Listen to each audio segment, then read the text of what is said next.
61. The man who shattered a statue of a god. A man had a wooden statue of a god, and he beseeched it to do something to help him in his poverty. But his misery only increased, and his poverty became worse, so that he became angry with the statue, and, taking the god by the leg, he smashed it against the wall. The head of the god suddenly broke open, poured forth a hoard of gold. The man scooped it up and cried out, "You have a very contrary spirit. You are very ungrateful, for when I honored you, you didn't help me at all.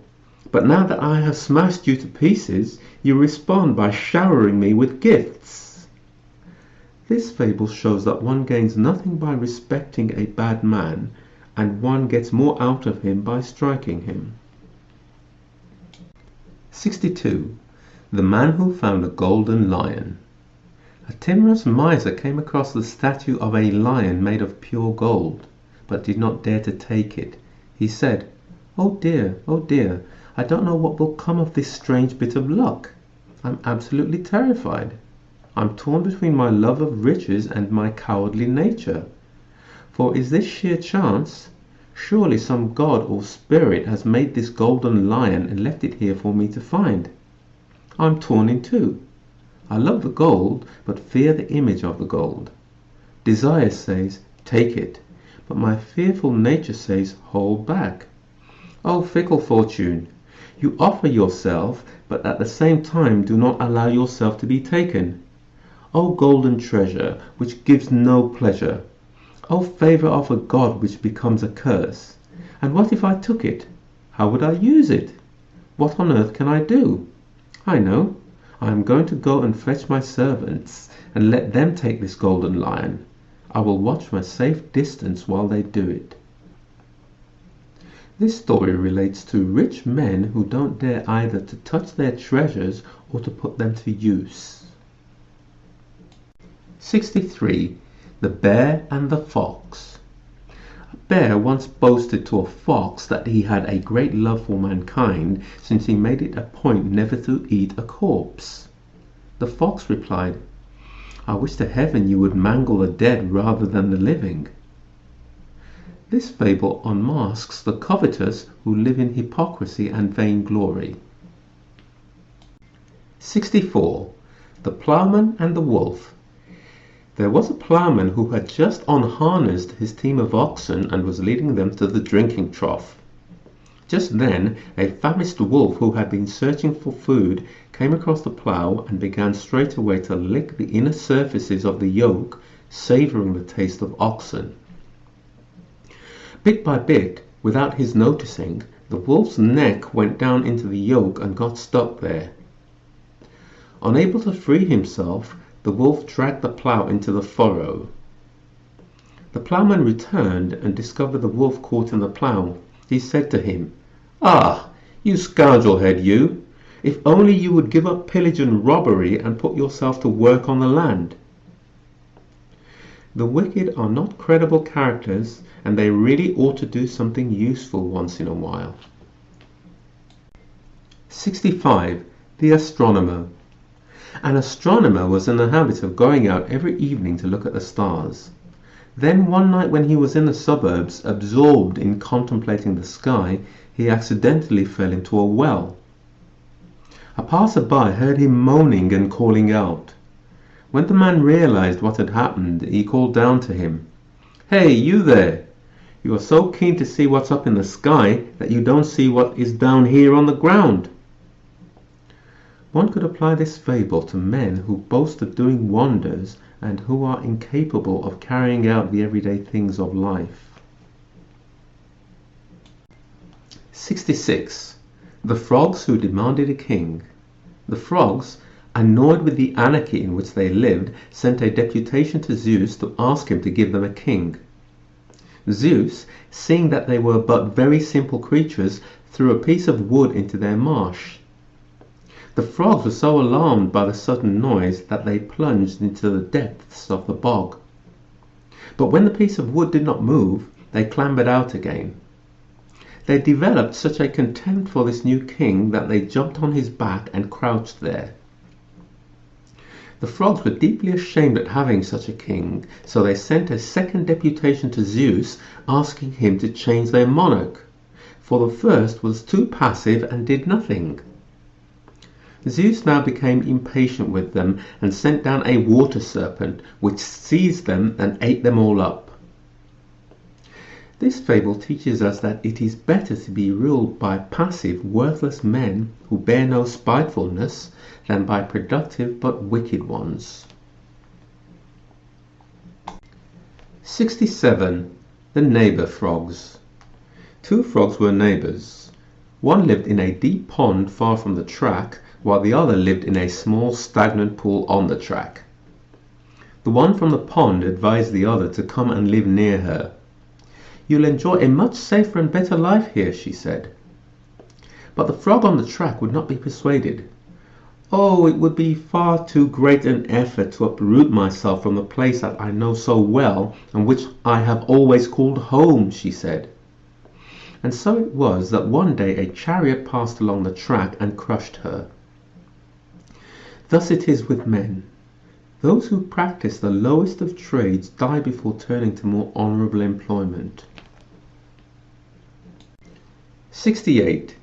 The frogs in the pond. There were once two frogs who lived in a pond, but as it was a hot summer, the pond dried up and they went off to look for another one. In the course of their search, they came across a very deep well. Upon seeing this, one of them said to the other, "Friend, let's go down this well together." The other replied, "But if the water in the well also dries up, how will we be able to get back up again?" This fable shows that one ought not to undertake one's business too lightly. 69. The Frog Doctor and the Fox. One day, a frog in a marsh cried out to all the animals, "I am a doctor and I know all the remedies." A fox, hearing this, called back, "How could you save others when you can't even cure your own limp?" This fable shows that if one isn't initiated into a science, one ought not to instruct others. 70. The Oxen and the Axle. Some oxen were pulling a cart. As the axle creaked, they turned round and said to it, "Hey, friend, we are the ones who carry all the burden, and yet it is you who moans." Thus, one sees people who make out that they are exhausted when it is others who have gone to the trouble. 71. The Three Oxen and the Lion. There were three oxen who always grazed together. A lion had his designs upon them and wanted to eat them, but he could never get at one of them because they were always together. So he set them against each other with slanderous talk and managed to get them separated, whereupon they were isolated and he was able to eat them one after the other. If you really want to live in safety, keep close to your friends, retain your confidence in them, and challenge your enemies. 72. The Ox Driver and Heracles. An ox driver was bringing a wagon towards a town. The wagon fell down into a deep ravine, but instead of doing anything to get it out, the ox driver stood without doing a thing and merely invoked Heracles among all the gods, whom he particularly honoured. Heracles appeared to him and said, "Put your hand to the wheel, goad the oxen, and do not invoke the gods without making some effort yourself, otherwise you will invoke them in vain." 73. The North Wind and the Sun. The North Wind and the Sun had a contest of strength. They decided to allot the palm of victory to whichever of them could strip the clothes off a traveller. The North Wind tried first. He blew violently. As the man clung onto his clothes, the North Wind attacked him with greater force. But the man, uncomfortable from the cold, put on more clothes. So, disheartened, the North Wind left him to the Sun. The sun now shone moderately, and the man removed his extra cloak. Then the sun darted beams which were more scorching until the man, not being able to withstand the heat, took off his clothes and went to take a dip in a nearby river. This fable shows that persuasion is often more effective than violence. 74. The Cowherd and the Lion. A cowherd who was pasturing a herd of cattle lost a calf. He looked everywhere for it in the vicinity but could not find it. So he made a vow to Zeus that if he ever managed to discover the thief, he would sacrifice a kid to the god in thanks.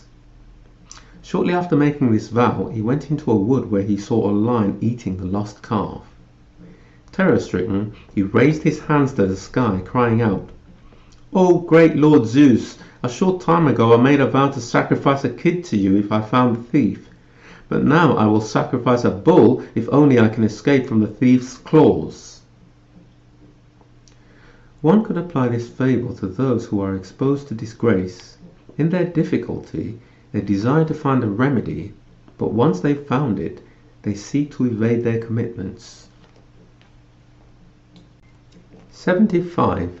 The Linnet and the Bat. A linnet in a cage hooked to an open window sang during the night.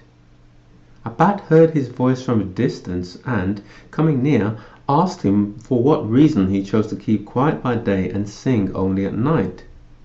The linnet said, "I am not without motive. I make use of the night to do my singing because it was by singing during the day that I was caught. So since then I have grown wiser." The bat replied, "It's a bit late now to be so much on your guard. It seems pointless. You should have thought of that before you were caught." This fable shows that when misfortune has come, regrets are useless. 76. The House Ferret and Aphrodite. A house ferret, having fallen in love with a handsome young man, begged Aphrodite, goddess of love, to change her into a human girl. The goddess took pity on this passion and changed her into a gracious young girl. The young man, when he saw her, fell in love with her and led her to his home. As they rested in the nuptial chamber, Aphrodite, wanting to see if in changing body the house ferret had also changed in character, released a mouse in the middle of the room. The house ferret, forgetting her present condition, leapt up from the bed and chased the mouse in order to eat it. Then the indignant goddess changed her back to her former state. Bad people who change their appearance do not change their character. 77. The House Ferret and the File. A house ferret slipped into a blacksmith's workshop and began to lick the file that she found there. Now it happened that using her tongue thus, the blood flowed from it. But she was delighted, imagining that she had extracted something from the iron, and in the end she lost her tongue. This fable is aimed at people who pick arguments with others, thereby doing harm to themselves. 78. The Old Man and Death. One day an old man, having chopped some wood, loaded it onto his back. He had a long journey to make. Worn out from the exertion, he laid down his load and called Death. Death appeared and asked him why he was summoning him. The old man replied, "For you to lift my burden." This fable shows that all men are bound fast to life, however miserable their existence. 79. The Ploughman and the Eagle. A ploughman, finding an eagle in a net, was so taken by his beauty that he gave him his liberty and returned him to the wild. The eagle was not ungrateful to his benefactor. Seeing him sitting at the foot of a wall that was in danger of collapse, he flew towards him and with his talons snatched off the headband which encircled his head. The man got up and began to chase him, and the eagle dropped the headband. The ploughman put the headband back on and retraced his steps, but he found that the wall had collapsed on the very spot where he had been sitting. He was well astonished to be thus repaid. One good turn deserves another. 80. The Ploughman and the Dog. A ploughman was confined to his small farm due to bad weather, and he was unable to go out and find some food. So he first ate his sheep, and as the bad weather persisted, he next ate his goats. Eventually, as there was no respite, he turned to his oxen. Seeing this, the farm dogs said to one another, "We had better get out of here, for if the master eats the oxen who work with him, we're next." This fable shows that you should be extra careful of people who are not afraid to harm those closest to them.